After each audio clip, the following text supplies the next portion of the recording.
अगर आपको हमारी हॉरर स्टोरी अच्छी लगी हो तो अपने दोस्तों के साथ भी शेयर कीजिए और कमेंट में ज़रूर बताइए कि कैसी लगी हमारी ये कहानी। इस कहानी में पति और पत्नी लॉन्ग ड्राइव के लिए निकलते हैं और वहाँ पर उन दोनों के साथ कुछ बुरा होता है। उन दोनों के साथ क्या बुरा होता है ये जानने के लिए आपको वीडियो को एंड तक देखना पड़ेगा। हेमा और शिवम लॉन्ग ड्राइव पर निकले थे। ठंड और बरसात की वो रात ने उन दोनों को अपने कॉलेज के दिनों की याद दिला दी थी। कॉलेज के दिनों में शिवम अक्सर अपनी कार लेकर आता था और हेमा को उसके हॉस्टल से निकाल कर ले जाया करता था। बरसात की रात थी और सड़क भी खाली थी। शिवम पुराने गाने बजा रहा था और दोनों इस रात का अच्छे से मजा ले रहे थे। हेमा ने शिवम से कहा कि आप ये गाने बजाना बंद कर दीजिए और मुझे अपनी आवाज़ में गा के सुनाएं। शिवम ने गाने बंद कर दिए और वो खुद गाने लगा। साथ में हेमा ने भी गाना शुरू कर दिया। अब दोनों साथ में गाना गा रहे थे और अपने लॉन्ग ड्राइव का मजा ले रहे थे। अचानक शिवम का ध्यान सामने गया। शिवम को कुछ परछाई सी दिखी और वो जब तक अपनी गाड़ी मोड़ता तब तक वो परछाई उनकी गाड़ी से जोर से टकरा गई। शिवम ने तुरंत ब्रेक लगाए। अचानक हुई इस घटना से हेमा डर जाती है। वो डरते हुए शिवम से पूछती है, शिवम क्या हुआ, हमारी गाड़ी से क्या टकराया? शिवम ने हेमा से कहा कि तुम शांत हो जाओ और डरो मत, मुझे पता नहीं क्या टकराया। अचानक से कुछ सामने आया, मुझे ऐसा लगता है कि शायद कोई जानवर होगा, रास्ता पार करने के चक्कर में हमसे टकरा गया होगा। तुम यही बैठो, मैं देख कर आता हूँ। शिवम गाड़ी से बाहर निकला। जैसे ही उसने गाड़ी के आगे पहुंचकर देखा वैसे ही उसके होश उड़ गए और वो बहुत बुरी तरह से कांपने लगा। शिवम थोड़ा नीचे झुका और फिर से खड़ा हो जाता है। शिवम की शक्ल पर खौफ दिखाई दे रहा था। अपने पति की शक्ल पर खौफ देखकर हेमा काफ़ी डर गई थी और उसे पता चल गया था कि कुछ तो बुरा जरूर हुआ है। काफ़ी समय तक दोनों के बीच में खामोशी रही। उस वक्त रास्ते पर बरसात की आवाज़ के सिवा और कोई आवाज़ नहीं आ रही थी। हेमा ने अपने तरफ की कांच धीरे से नीचे की और थोड़ी हिम्मत से शिवम को पूछ ही लिया कि क्या बात है, तुम इतने चुप क्यों खड़े हो?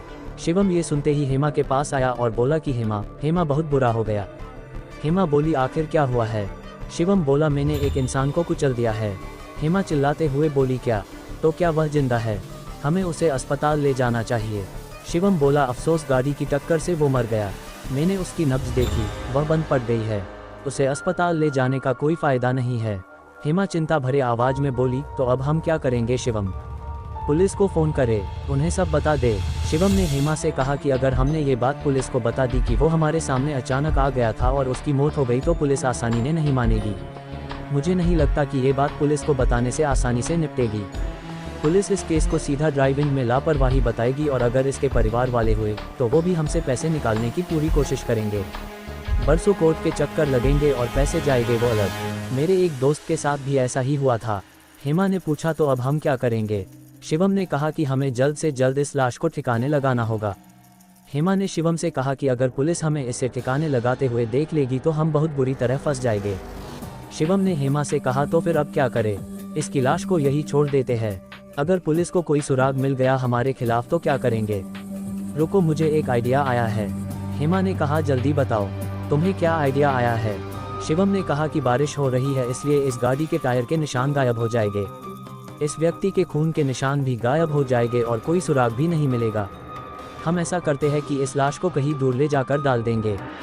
जब पुलिस को इसकी लाश मिलेगी तब वह हमें किसी भी तरह नहीं पकड़ पाएंगे क्योंकि कोई सुराग ही नहीं बचा होगा। हेमा ने कहा, अच्छा ठीक है, अब चलो जल्दी हम मिलकर इस लाश को डिक्की में रख देते हैं। दोनों ने मिलकर लाश को डिक्की में रख दिया। शिवम ने गाड़ी चलाना शुरू कर दिया और वो बड़ी तेजी से गाड़ी चला रहा था। हेमा ने रास्ते में शिवम से पूछा कि तुम इस लाश को कहाँ छुपाने वाले हो? शिवम ने कहा, यहाँ पास में ही एक खाली मैदान है, वो मैदान बदमाशों के अड्डे के रूप में बदनाम है।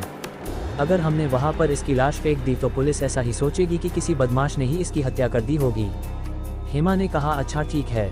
शिवम ने आगे मोड़ पर अपनी गाड़ी मोड़ ली और वह उस नए रास्ते की ओर जाने लगे। कुछ और आगे जाने के बाद शिवम और हेमा उस मैदान के पास पहुंच गए।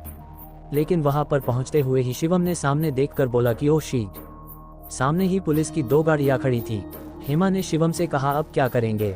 शिवम ने हेमा से कहा कि तुम डरो मत, हमें बस पुलिस के सामने ऐसे ही बर्ताव करना है जैसे कि हम एक रोमांटिक सैर के लिए निकले हैं। हेमा ने कहा, अच्छा ठीक है, हम बिल्कुल ऐसे ही बर्ताव करेंगे। शिवम गाड़ी आगे ले गया और पुलिस ने उसको रुकने का इशारा किया। एक पुलिसकर्मी शिवम के पास आया और शिवम ने कांच नीचे कर दिया। पुलिस ने शिवम से कहा कि अपना लाइसेंस दिखाओ। शिवम ने तुरंत अपना लाइसेंस दिखा दिया।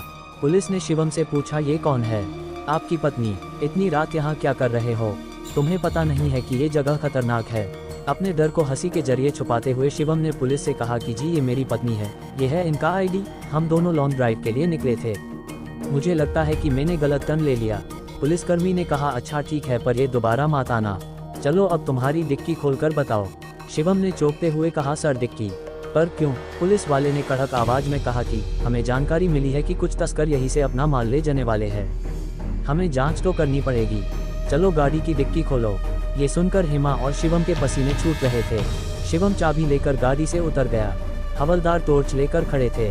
शिवम बहुत परेशान हो रहा था, पर उसके पास और कोई चारा भी नहीं था। शिवम ने चाबी लगाई और डिक्की खोल दी। हवलदार ने डिक्की में टॉर्च मारी और चिल्लाकर कहा साहब डिक्की में कुछ नहीं है, खाली है। ये सुनकर शिवम हैरान रह जाता है कि आखिर ऐसा कैसे हो सकता है। उसे अपनी निगाहें मोड़ ली थी, लेकिन हवलदार की बात सुनने के बाद उसने डिक्की की ओर देखा तो डिक्की सच में खाली थी। शिवम को पुलिसकर्मी ने कहा ठीक है सर, आप जा सकते हो। शिवम सीधा जाकर गाड़ी में बैठ जाता है। वो कुछ नहीं बोला और दोनों निकल गए। हेमा ने पूछा हम कैसे बचे, तुमने क्या किया? शिवम ने कहा मैं कुछ नहीं जानता हूँ, जब डिक्की खोली तब वह खाली मिली, खून का एक धब्बा भी नहीं मिला। हेमा आश्चर्य के साथ बोली लेकिन ये कैसे संभव है? शिवम ने कहा मैं कुछ नहीं जानता हूँ और जानना भी नहीं चाहता हूँ। हेमा ने कहा मैं भी इसके बारे में और कोई बात नहीं करना चाहती हूँ। दोनों ने तय किया कि अब हम दोबारा कभी भी बरसात की रात में लॉन्ग ड्राइव के लिए नहीं जाएंगे। नोट, ये कहानी केवल मनोरंजन के लिए है, इसके पीछे हमारा उद्देश्य किसी भी प्रकार की अंधश्रद्धा का प्रसार करने का नहीं है। अगर आपको वीडियो अच्छी लगी हो तो प्लीज़ वीडियो को लाइक करें और चैनल को भी सब्सक्राइब करके बेल नोटिफिकेशन को ऑल पर प्रेस कर दें। Thanks for your watching.